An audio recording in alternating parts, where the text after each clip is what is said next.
Pernah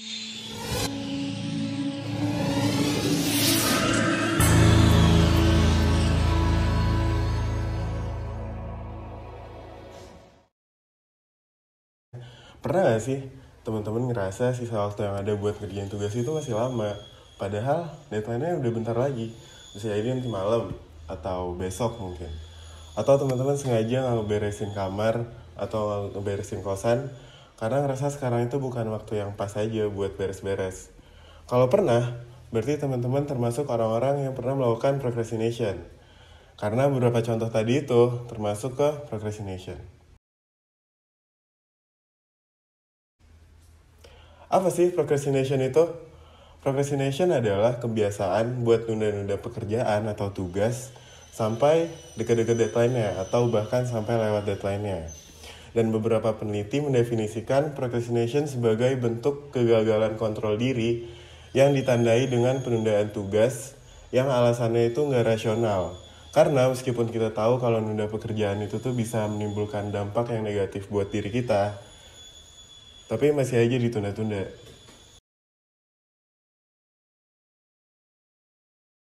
Menurut Joseph Ferrari, seorang profesor psikologi di DePaul University Chicago, 20% orang dewasa di US adalah procrastinator akut. Dan penelitian lain juga menyebutkan bahwa 80% sampai 95% mahasiswa melakukan prokrastinasi secara rutin, apalagi kalau berhubungan dengan tugas-tugas akademiknya. Jadi penelitian ini dipublish di Psychological Bulletin. Prokrastinasi ini beda dengan malas. Walaupun rada mirip sih, sama-sama berhubungan dengan penundaan dan mengulur-ngulur waktu. Bedanya, kalau prokrastinasi ini pelakunya sadar kalau misalnya mereka itu punya tugas yang harus dikerjain, tapi merasa cemas, takut gagal, atau nggak yakin buat mulai bekerja. Tapi kalau malas, si pelakunya itu sama sekali nggak tertarik ke tugas itu, atau ngerasa nggak ada kebutuhan lah buat ngerjain tugasnya. Nah, prokrastinasi ini terdapat dua tipe. Yang pertama, active procrastinators dan passive procrastinators. Kalau yang aktif, itu tipe orang yang nunda-nunda pekerjaannya karena sengaja. Karena mereka itu ngerasa kalau misalnya bekerja di bawah tekanan, dalam hal ini berarti udah mepet deadline ya. Mereka itu merasa lebih termotivasi dan tertantang. Kalau yang passive procrastinators, itu tipe orang yang nunda-nunda pekerjaannya karena memiliki masalah dalam membuat keputusan dan gimana sih cara menindaklanjutinya.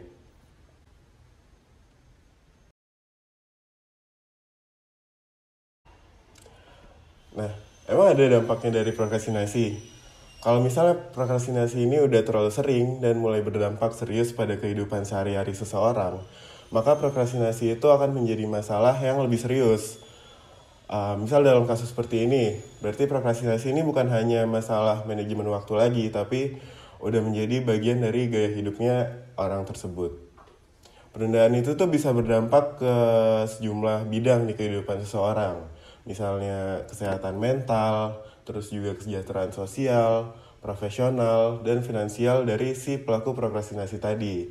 Karena ada beberapa hal nih yang bisa disebabkan dari prokrastinasi. Seperti tingkat stres yang lebih tinggi, terus meningkatnya beban yang ditimbulkan pada hubungan sosial. Kayak misalnya tugasnya itu sebenarnya tugas kelompok atau tugas grup gitu. Tapi karena kita melakukan prokrastinasi, jadi bisa jadi teman kelompoknya itu merasa terganggu karena progresnya juga nggak bisa jalan karena satu orang ini melakukan prokrastinasi. Terus kalau misalnya dia siswa atau mahasiswa, itu bisa nyebabin nilainya turun. Terus kalau misalnya udah bekerja, bisa menyebabkan turunnya performa di tempat kerja. Dan bahkan bisa menyebabkan PHK atau juga surat peringatan mungkin. Jadi ada beberapa penyebab kenapa prokrastinasi ini bisa terjadi. Yang pertama adalah rasa takut akan kegagalan. Jadi terjadi ketakutan bahwa kita nggak akan berhasil menyelesaikan tugas yang ada. Jadinya kita nunda-nunda dulu nih pekerjaan itu. Terus yang kedua adalah perfeksionisme. Karena kalau misalnya kita terlalu fokus pada kesempurnaan hasil kerja, itu bisa membuat kita terjebak untuk menunggu momen yang tepat untuk mulai pekerjaannya. Dan akhirnya menyebabkan penundaan aja. Terus yang ketiga adalah kurangnya motivasi. Kalau kita merasa kurang terdorong atau kurang bersemangat untuk melakukan pekerjaan atau tugas tersebut, jadi kita cenderung untuk menunda-nunda pekerjaan itu sampai ngerasa kalau kita ada di mood yang tepat. Yang keempat adalah keterbatasan kognitif. Keterbatasan kognitif ini bisa terjadi karena terlalu banyaknya tugas yang ada atau kesulitan buat memahami gimana cara mulai atau nyelesain suatu kerjaan itu. Dan itu tuh bisa bikin kita nunda-nunda pekerjaan karena ngerasa bingung gimana cara ngerjain tugasnya. Yang kelima adalah kondisi lingkungan yang tidak mendukung. Gangguan dari lingkungan sekitar kayak misalnya kebisingan atau ketidaknyamanan di tempat kerja itu bisa mengganggu konsentrasi dan meningkatkan kecenderungan kita untuk menunda-nunda pekerjaan. Yang keenam adalah tidak adanya reward jangka pendek atau reward yang instan. Jadi kalau misalnya kita udah nyelesain satu pekerjaan, tapi dampak positifnya itu nggak langsung kelihatan. Jadi kalau misalnya kayak gitu, itu tuh cenderung kita untuk menunda-nunda pekerjaan tersebut. Dan yang terakhir adalah manajemen waktu yang kurang baik. Tidak memiliki keterampilan atau strategi yang efektif buat mengatur waktu dalam menyelesaikan tugas-tugas dengan efisien, itu tuh bisa nambah kecenderungan kita buat menunda-nunda pekerjaan lagi.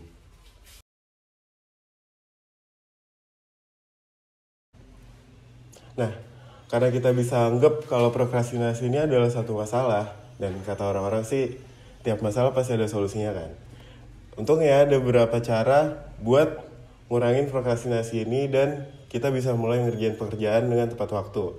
Di antaranya yang pertama adalah dengan membuat to-do list. Dengan membuat to-do list, kita tuh bisa tracking pekerjaan apa yang harus kita kerjain, terus kapan deadline-nya.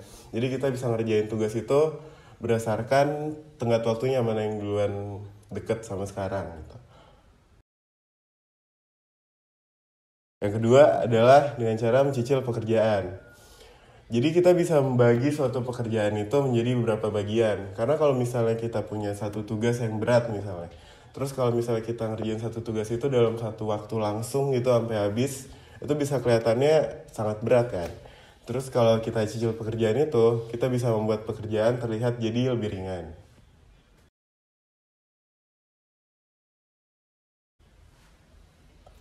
Yang ketiga adalah sadari ciri-ciri dari prokrastinasi.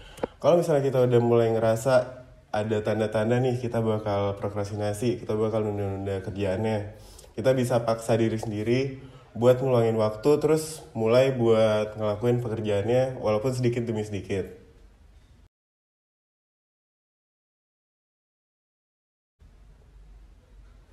Yang keempat adalah eliminasi distraksi. Biasanya kalau kita nunda-nunda pekerjaan, itu pasti ada distraksi yang ganggu kita. Misalnya kayak harus ngerjain tugas malah buka sosial media di handphone gitu. Kayak buka Instagram, TikTok, Twitter, dan lain-lain. Jadi mungkin solusi yang bisa kita lakuin itu handphonenya bisa dimatiin dulu atau dijauhin. Atau kita bisa pakai aplikasi yang bisa membantu kita buat ngebatasin penggunaan aplikasi-aplikasi tertentu.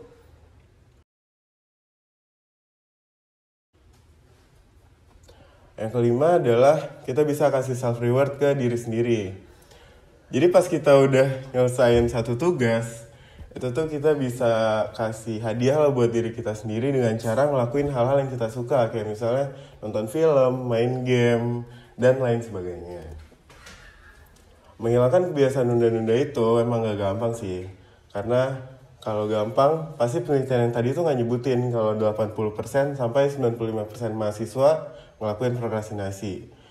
Terus ada dorongan buat nunda-nunda pekerjaan juga bisa sangat kuat. Apalagi di sekitar kita banyak yang jadi distraksi yang lebih menghibur dan lebih seru daripada ngerjain tugas kan. Walaupun prokrastinasi itu bukan sesuatu yang bisa kita hindari sepenuhnya, tapi dengan kita sadar apa sih alasan kita nunda-nunda pekerjaan dan gimana cara mengatasinya, bisa membantu kita buat ngurangin prokrastinasi dan mulai ngerjain tugas-tugas di awal waktu. Saya Ibrahim Rishad, terima kasih.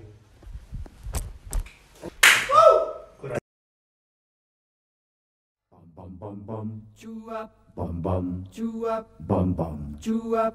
bum, cuap, bum bum bum, cuap, bum bum.